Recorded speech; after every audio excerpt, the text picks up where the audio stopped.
Bleach keeps getting better. I don't know about you all, but it's felt like we haven't gotten a new Bleach part in over a year. Actually, one sec.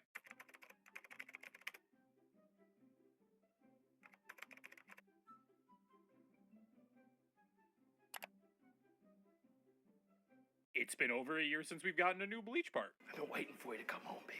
If you thought part 2 was insane with all the fights and new abilities we haven't seen animated, part 3 says hold my beer, because the fights get even more insane and we see even stronger abilities for the first time. But that's not all.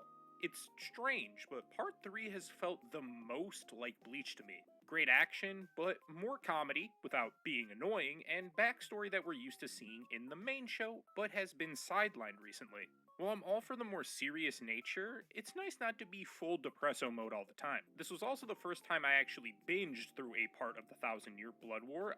I don't know if I like it more.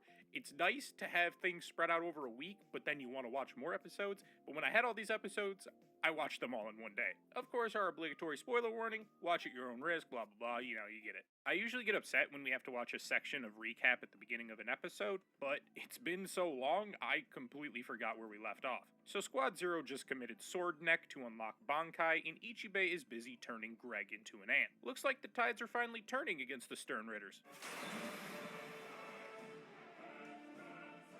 Oh, damn. So you're trying to tell me this guy's been able to clap everybody, including Captain Yamamoto, with his eyes closed? And that by simply gaining his powers back and opening his eyes, he can see the future and cancel out a Bankai from Squad Zero? You know, the people who had to form a pact because they were too strong for the Three Realms? Yeah, that might be a bit busted. Well, at least we still have Ichibei. That guy seemed like the strongest anyways. Although they weren't able to finish using these abilities, I loved seeing all of Squad Zero's powers, and hearing Ichibei's song reminded me a lot of the Jinchuriki song from Naruto. Bro drops an absolute heater and then explodes. Yeah, that's tough scenes. Thankfully, all Ichigo has to do is call out his name and he returns from the goop. If only I could call out my dad's name and he'd come back too. We end off the first episode with Greg stabbing his father and Shinsui approaching Aizen. Safe to say, things are getting pretty drastic. The start of the next episode was both confusing and funny to me. Ichigo and his crew walk up the steps to the Soul Palace and are able to confront Greg. Wasn't he just with the Stern Ritters though? Was he like, good job guys, got some time to kill? Go get some lunch. I know he can see everything in the future, so he probably wanted to confront Ichigo, but I just found it funny how everyone dipped out. Obviously, Ichigo is going to attempt to stop Greg, and it was nice to see some of his new powers again. It's a pretty sick fight, but also incredibly disrespectful. Bro has his eyes open, but then decides to close them for the fight. Puts himself at a disadvantage, giving Ichigo his best opportunity to beat him, and then he has the gall to say, I have still not seen anything in the fight with you. Safe to say the fight's pretty much over from that point, but we all know Ichigo, gonna fight until the very end. Even against somebody who legitimately cannot be beaten. And even after Greg says that his Quincy blood will denounce the Soul King, Ichigo still tries to go and save the Soul King by pulling out the sword. He succeeds and then proceeds to kill him himself. Wait, what? Wait, no, that can't be right. No, he cuts him in half. The sword was able to transfer spiritual pressure and awaken the Quincy powers in Ichigo's blood, because apparently to completely destroy the Soul King's soul, you need to simultaneously have Quincy, Human, Soul Reaper, Fullbringer, and Hollow powers. Imagine training and fighting as hard as Ichigo, doing his best to be a good person, and then killing God. This is the one thing that could not happen, and if things aren't fixed, the Soul Society, Quaco Mundo, and the human world will all be destroyed. Oh! Okay!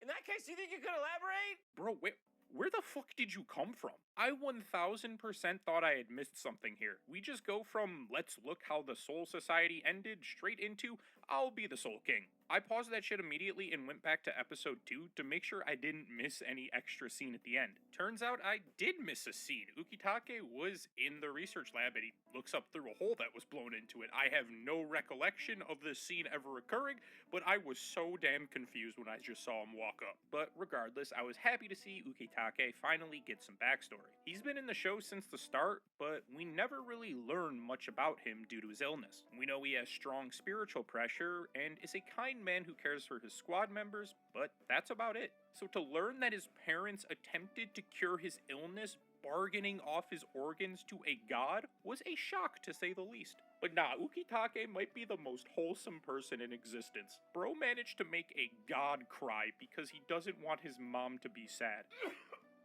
He's the perfect person to be given a second chance at life, and watching his friendship grow with Shinsui was a happiness break that I needed. Of course, Ukitake knew his life was not in his own hands, and eventually the power within him would have to be used. The right hand of the Soul King governing stillness is exactly what we've seen from Ukitake. He's always been there waiting for his time to come. Shinsui says people have to risk their lives sometimes, it's just not this time. Well, this is in fact looking like the time, so I gotta commend my bro Sacrifice. There are two types of battles, the battle to protect lives and the battle to defend honor. We are definitely in the former, so just as Ukitake gives up his body to stabilize the Soul King, Shinsui confronts Aizen, because like it or not, that guy's also busted. His spiritual pressure alone is enough to definger a man. Now, imagine what he can do with 3 of his binds unlocked. I've never been a huge fan of Aizen, but that boy stays scheming, so I was curious to see his involvement. Ukitake's intervention seemed to work, as Greg couldn't even see it coming. Perhaps it has to do with being an actual piece of the Soul King. He says it's the one thing his eyes can't see, so I'm sure that'll come into play later as well. Guess lunch break is over because the rest of the Stern Ritters come to join the fight. Ishida's still on his quote-unquote betrayal arc,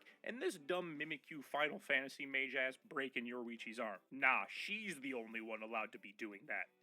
To me, specifically. Can I crush your balls? Yeah. So I will be preying on this guy's demise. Ichigo vs. Ishida is our main attraction, and I did want to give some small input on the fight with Chad, Inoue, and Ganju against the other Royal Guard members. Mainly, are they fucking stupid? Hey pal, you just blowing from Stupid Town? I'm sure they knew they were outmatched, so they attempt to make a sinkhole to trap and remove them. One big issue. They are on a floating platform, and the Quincy's can fly. Did they assume they would just fall all the way to the bottom and splat? I guess they've had less combat with Quincy's, but I mean, I still thought it was a little dumb. And this stupidity is rewarded by all 3 of them getting blasted back by a single sword swing, completely out of the scene and left to reflect on their actions. But back to the main action. Ichigo obviously wants to know what the hell Ishida has been doing. It's his friend, so he's going to fight him, but he'll definitely hold back and try to knock some sense into him. Ishida just wants to blast. It was nice to see the evolution of Ishida's powers and his Volstanding. While Ichigo was in his feelings, Ishida claims to alone be the honored one and fucking Toji's this man. Now we have a big issue. There is no one around to protect the Soul King from the Quincy's, and Greg is able to break the crystal and absorb the Soul King, revealing his final form, Gregory. Oh hey look, my boys Ikaku and Yumichika.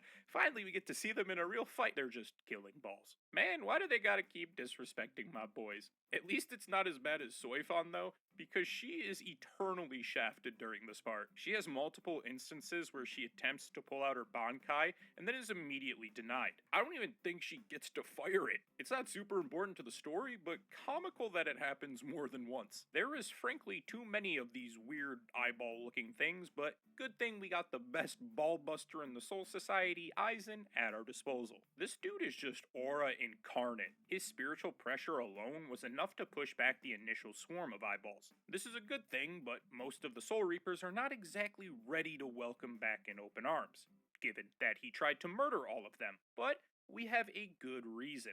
This is why Shinsui is my favorite character in all of Bleach. Guy knows what has to be done and is willing to look like the bad guy in order to protect everything. We get to see Pete Keto of the name that I can't pronounce, big box thing, without an incantation no less. Aizen was able to do all of that, but still couldn't destroy his chair. Whose chair is that?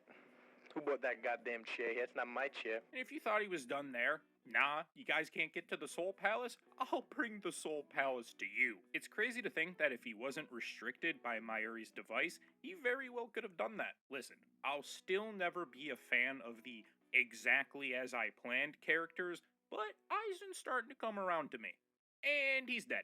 Not actually, but his spiritual pressure was attacked and he's temporarily paralyzed. Seriously? Are we gonna have to see them fight more Stern Ritters? Nothing is going to get done at this point. Somebody just end this quickly, I'm begging you.